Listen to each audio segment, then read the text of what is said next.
नमस्कार, मैं दिव्या। देश प्रदेश की 30 खबरों में आपका स्वागत है। चलिए बढ़ते हैं खबरों की ओर विस्तार से। मोदी सरकार 31 मार्च से पहले 1.5 लाख करोड़ रुपए से अधिक के रक्षा समझौते को फाइनल करने की योजना बना रही है। इसमें फ्रांस से 26 राफेल मरीन जेट, 3 पनडुब्बियां, स्वदेशी हेलीकॉप्टर और तोपों के सौदे शामिल हैं, जो भारत की सैन्य ताकत को बढ़ाएंगे। श्रीलंकाई नौसेना ने 11 जनवरी को मन्नार के उत्तर में समुद्री क्षेत्र में अवैध मछली पकड़ने के आरोप में 8 भारतीय मछुआरों को गिरफ्तार किया और उनकी 2 नावें जब्त कर ली हैं।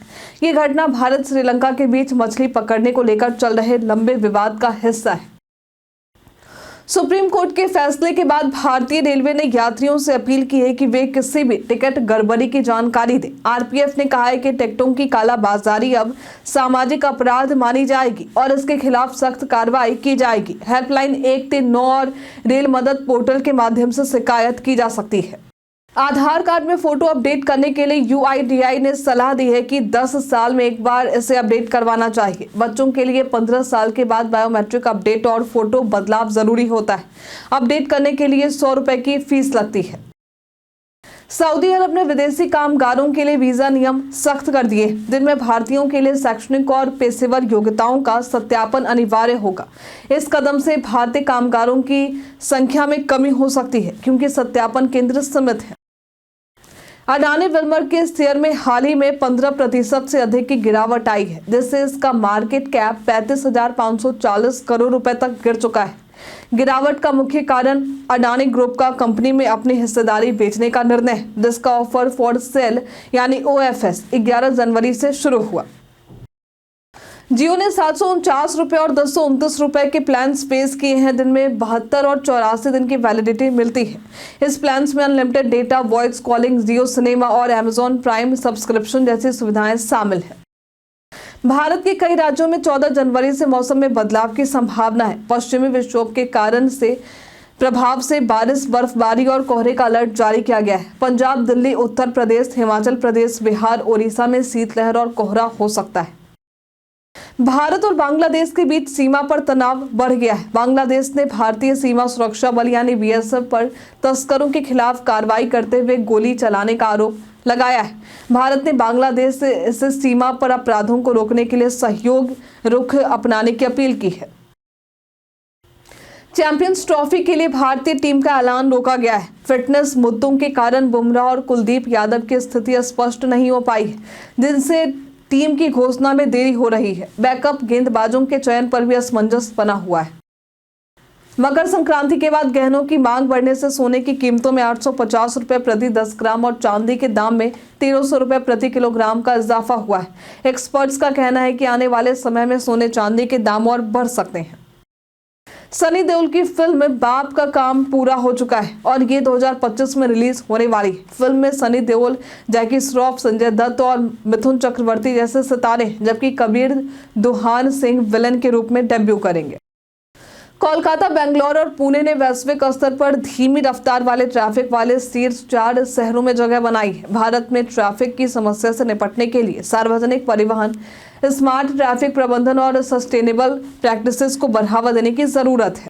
मकर संक्रांति, पोंगल और अन्य त्योहारों के अवसर पर 14 जनवरी को कुछ राज्यों में बैंकों की छुट्टी रहेगी, जैसे गुजरात, तमिलनाडु, कर्नाटक, आंध्र प्रदेश और असम। हालांकि ऑनलाइन बैंकिंग, मोबाइल बैंकिंग और यूपीआई सेवाएं सामान्य रूप से चालू रहेंगी।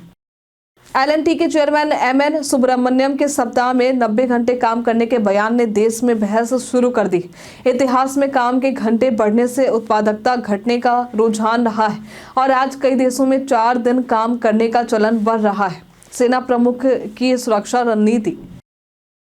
भारतीय सेना प्रमुख ने सीमाओं की सुरक्षा पर प्रेस कॉन्फ्रेंस में चर्चा की, जिसमें चीन, पाकिस्तान, म्यांमार और कश्मीर पर विशेष ध्यान दिया गया। उन्होंने सेना की तैयारियां, तैनाती और सुरक्षा कदमों को मजबूत करने के प्रयासों को साझा किया, साथ ही आतंकवाद और घुसपैठ पर नियंत्रण की बात की है। चीन द्वारा एप्पल की शिपमेंट रोकने से भारत में कंपनी की उत्पादन योजनाएं प्रभावित हो सकती हैं। एप्पल ने भारत सरकार के हस्तक्षेप की मांग की है, क्योंकि देरी से उत्पादन और निर्यात लक्ष्यों पर असर पड़ सकता है। चीन का कदम भारत में एप्पल के निर्यात विस्तार को चुनौती दे सकता है।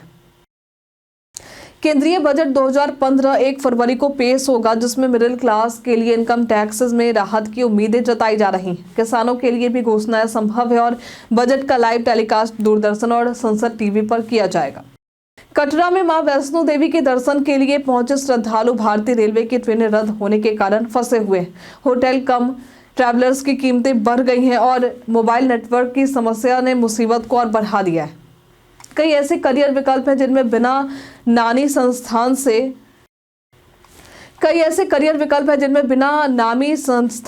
से पढ़ाई किए भी लाखों रुपए की सैलरी मिल सकती है। इनमें AI engineer, investment banker, data scientist, CA और सॉफ्टवेयर इंजीनियर शामिल हैं। इन क्षेत्रों में काम करके आप सालाना लाखों रुपए कमा सकते हैं।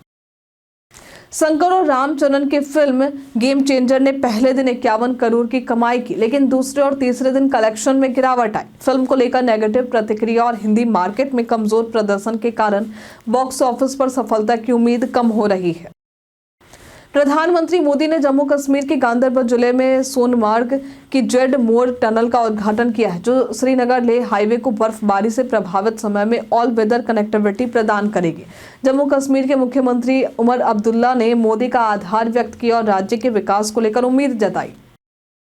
भारत में HMPV यानी ह्यूमन मेटान्यूमो वायरस मामलों में बढ़ोतरी देखी जा रही है, विशेष रूप से बच्चों में। असम में 10 महीने के बच्चे में HMPV संक्रमण की पुष्टि हुई है, जिसमें मामलों की संख्या 16 तक पहुंच गई। सरकार ने राज्यों को सतर्कता बरतने और बढ़ाने और निगरानी को मजबूत करने का निर्देश दिया है। भारत के विदेश मंत्री एस जयशंकर 20 जनवरी को डोनाल्ड ट्रंप के शपथ ग्रहण समारोह में भारत का प्रतिनिधित्व करेंगे। इस यात्रा को भारत अमेरिका संबंधों की मजबूती और बढ़ते भू राजनीतिक रिश्तों का संकेत माना जा रहा है, खासकर रूस यूक्रेन संघर्ष पर चर्चा के लिए। मोदी सरकार EPFO के तहत प्राइवेट सेक्टर कर्मचारियों के लिए न्यूनतम पेंशन बढ़ाने पर विचार कर रही है। पेंशन भोगियों ने वित्त मंत्री से 7,500 रुपए मासिक पेंशन की मांग की है। वर्तमान में 36.60 लाख पेंशन भोगियों को 1,000 रुपए से कम पेंशन मिल रही है।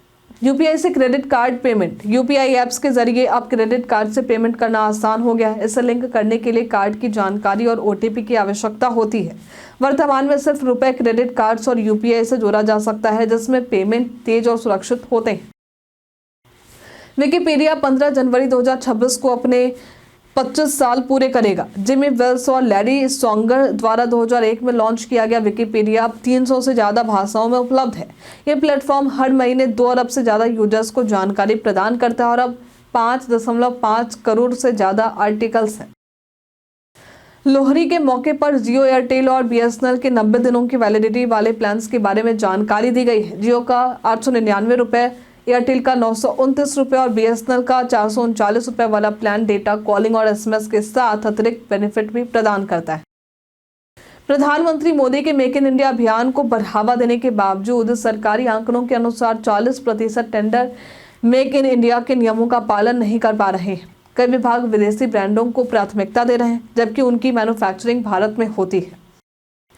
आज के लिए फिलहाल इतना ही। जिन लोगों ने हमें कमेंट किया था उनके नाम है प्रभाकर कुमार, जितेंद्र ठाकुर, संजीव कुमार, साकिर हुसैन, राम बाबू दास, बाबूलाल, नौशाद रजा, रवि मोहन वर्मा, रवि शंकर, अर्जुन राम। चलिए बढ़ते हैं आज के सवाल की ओर। आज का सवाल है, आप इस बार मकर संक्रांति में क्या खास कर रहे हैं? हमें कमेंट में लिखकर जरूर बताइए। आज के लिए फिलहाल इतना ही।